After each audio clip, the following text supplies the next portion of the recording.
All right, so I'm doing a video here talking about policy loan risk with Index Universal Life. Now, a video I did a couple days ago, I've had a couple people reach out and ask about simplifying it a little bit. So full transparency, if you haven't seen that video yet, I'm gonna put a video on the end screen here about how Index Universal Life is not immune to market volatility the way that most people sell it.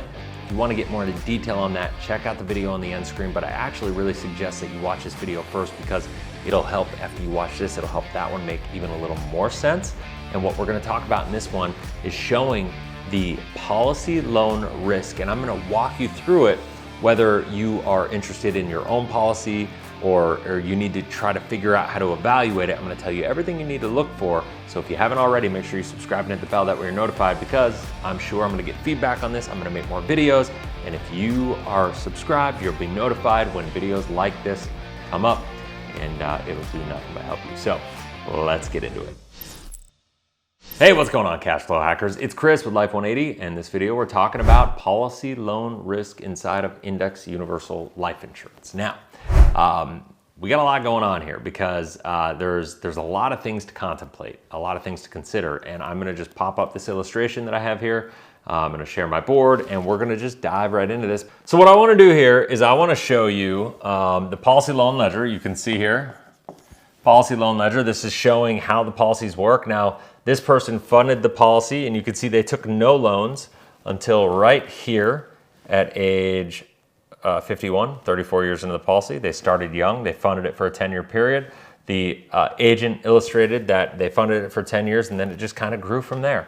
And so when people say you can't lose with policy loans, and when they say that the policy would have to have a lot of negative years in a row to implode, that's assuming that you haven't taken any policy loans out of the policy, against the policy, right? So, like, think about it this way. If we go back I'm gonna go to the slide before this, and we'll go here. I'm just gonna clear this out a little bit so we can just focus on the important stuff. That's from a previous video that I did. But if you focus on this part, right, and you just say, all right, policy year one, you know, the cash value is here. You could see the cash value growing right here. And if we had negative years in these years right here, 5 years in a row, no big deal. Negative years for 8 years in a row right here, no big deal. So when all these people like Curtis Ray say, you can have negative years, or Doug Andrews say, you can have all these negative years and the policy is not gonna have a problem, you could have all these years in a row. Well, yeah, because there's nothing going on. You don't have all you have is the cost of insurance, and when you're young, the cost of insurance is cheap, so it's a negligible impact. It's not gonna be the end of the world, right? So that's important to understand. It's not a matter of what it does while you're accumulating money. It's not a matter of what it does when you're young. It's a matter of what the policy does while you're in retirement, because let's face it, that's when you're gonna be getting access to your income. That's when you're gonna be utilizing policy loans for that income, for tax-free income in retirement, the way that they're sold. And my guess is, if you're buying one of these, that's what you're focusing on. So that said, let's do this. There's what you wanna focus on, and this is a rule of thumb. Always, when you get these illustration, have income illustrated. Illustrate income. The reason, if you're thinking about it, if you're on the fence about an Index Universal Life policy, you always want to illustrate the income, because what's going to happen is it adds some extra disclaimers in the illustration that you otherwise wouldn't see, right? Otherwise, they're not assuming you want to utilize it for income. They're assuming you just want to utilize it for life insurance, right? And so that's what they're doing. So you want to make sure you illustrate it for income. Now, here's what I'm going to show you. This showed starting taking income at 51, and you can see from this point forward, it goes down, and he's got all this income. And the question is, what happens? Well, all right. Let's talk about the order of operations and things to consider, things to contemplate in this policy. What happens? Now, there's a couple things that are going on here. Now, we have loan charges and we have a crediting rate, loan credits. Now, you can see here that the loan charge is 2,104 year one. The loan credit is 2,394. So real quick, I mentioned this in the last video and I go into more depth. So if you want to watch it, go to the end screen. I'll get into more detail. But you can see there's about 50 basis points of positive arbitrage. Okay, so that 50 basis points of positive arbitrage in the loan rate is how this is enabling the policy to illustrate positively, right? And because it's showing every single year that you're earning more in loan credits than you are having in loan charges. And the reality is that's not how it works in real life. That's just not. They're able to illustrate all this income from this product simply because of that 50 basis points of positive arbitrage. But that's not how it works. In fact, look up regulation AG 49A, and that regulation is getting updated. And they're eliminating the ability to illustrate positive arbitrage here in 2023. So this will be a massive impact on these policies, on their ability to illustrate loans. That's why they're saying loan income is going to be reduced by up to 50% on these policies. And this policy right here is one of David McKnight, the author of Power Zero. It's one of his favorite products. And I'm about to blow it up here because you're going to see how dangerous this really is for his Power of Zero concept in retirement. This is really, it's quite disgusting, quite frankly. So now that you understand the arbitrage, you can see here what happens though.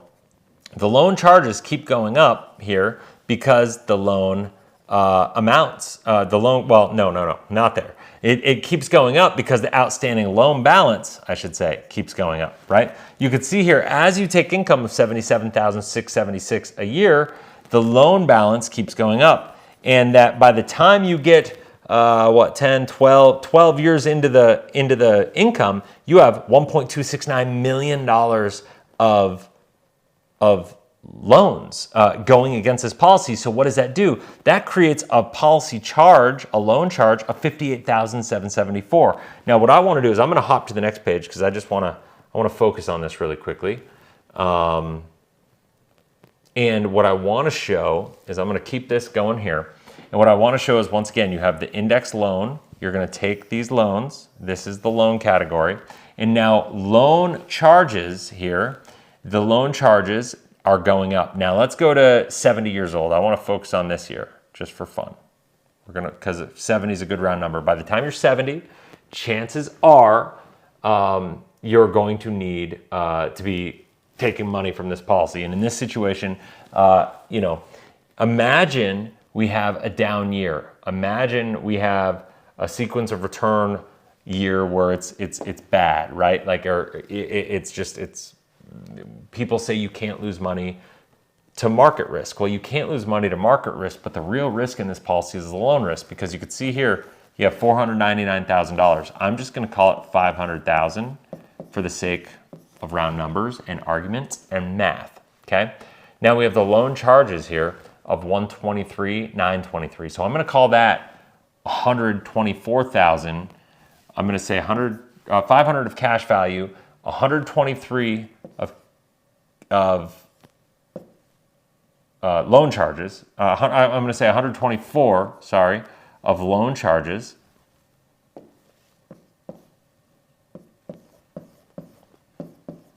And then, by the way, I'm not going to show this on this, but there's also about $6,000 of other cost of insurance expenses on this. Okay, so and that's at age 70. Okay.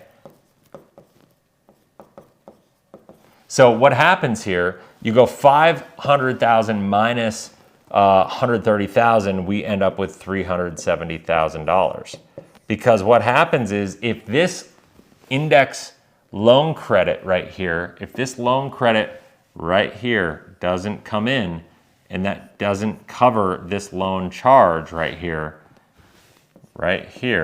then that gets taken out of the cash value, and you wind up with only $370,000. Now, where's the negative in that? I'm going to erase this so we can see that. The next year, you can already see it was down in cash value a little bit, but the bottom line is, the next year, if you only have 370 here, what happens is that creates more net amount at risk, which will actually increase your cost of insurance, which is this charge the next year. And if there's a negative year the next year, you're going to actually be in worse position because the loan charge is going to be bigger because it's going to compound against you. And this 370 will go down to probably 200. And then it gets worse and worse. Now the cost of insurance is going to eat into it, and it goes just completely catastrophic. So when they say you can't lose money to market risk here, we talk about you don't lose money to market risk, you lose money to loan risk in retirement because you're leaning on this for retirement income. You can see here the outstanding loan balance is huge. We're talking $3 million at 72 years old. We're talking 2.6 million at this point in time. That leads to these charges. And look at this. So they say you can't lose money to market loss. Well, guess what? You got $500,000 in this policy. You lose $130,000 this year. That's the equivalent of a 26% loss of your actual value of your policy. And you will, if that happens once, I promise you, you have zero chance of this policy lasting the rest of your life. This will become a ticking time bomb with one simple negative year at the wrong time in retirement. And this is what people need to understand. The risk in IUL is not the market risk. It's not even the risks that happen while you're accumulating money. This is why I'm so passionate about getting people to see this, because most people are not going to discover this, not going to realize this until it's too late. Until you're already at that place and you've taken loans and you've lived on your retirement income for a short period of time, and then one year you're going to get a notice in the mail not saying, hey, here's your check for your income at retirement, but saying, hey, we need $100,000 from you. Otherwise your policy is going to be lapsed and void and you're going to get hit with a tax bill, potentially if it happens early enough. Sometimes there's provisions that will protect you against that, but it depends on what age you are, when it happens, how it's all put together. Every company is a little different, so those are just things to consider and weigh the risks that come along with it. So at the end of the day, when people ask me, Chris, why are you so anti-IUL and so pro whole life? Well, the reason is because of this, right? And I know that I can't control this factor because we have an ever increasing cost of insurance, because the cost of insurance is all based on annual renewable term, ART. And so the cost of insurance is going up every year. And so the cost of the loan is going up every year, bringing my loan risk exposure. And so if we have, the older we get, the more at risk we are with one simple basic negative year. And there's no way around it. With whole life insurance, we eliminate all those variables. Is whole life going to have the same upside, quote unquote, as IUL? Well, not on paper, it's not, but I would bet my life that whole life will outperform IUL over the course of your life. And if in fact you are buying a life insurance policy as an asset that you want to utilize to protect your family, that you want to have as an emergency fund, that you want to have as an opportunity fund, that you want to utilize for tax-free income in retirement, I will tell you, you should never rely on a life insurance policy solely for tax-free income in retirement. A properly designed whole life insurance policy can be a great volatility buffer to make sure that you control your assets and it can enhance all of your other assets. But it should never be relied on solely. And that's my big problem with IUL is people are trying to say it's a great alternative. Take your money out of your 401k, put it into an IUL. It's going to perform way better. Take all the risk and all the market risk off. And hopefully now you see that nothing could be further from the truth. And hopefully you're more protected. If you have an IUL, you need to get ahead of this. You need to consider this. You need to get an evaluation, and you need to really think about what are you going to do for your specific situation. Do an in-force illustration, look at the risks that are associated with it. And if you want help evaluating it, my team is here to help. We will have a free evaluation for you just to serve you, to help you, let you know what your options are, right? On that policy. Does it make sense to 1035 it into a whole life policy? Does it make sense to just cash it out? Does it make sense to stay in it for a little longer to get out of the surrender periods? I don't know. Everybody's in a different position. You can call up, set up a clarity call, talk to one of the coaches on my team. They can help you. They've all been trained on how to do this. Just make sure you mark down that you're looking for an IUL policy review. They will help you out and give you the guidance that you need. Get back to the agent. If you're watching this, get back to the agent. If somebody suggested you watch this video on the Life 180 team, get back with them. make sure that they do a full evaluation for you. And if you have any questions, comment in the comment section below. I do my best to engage with every single one.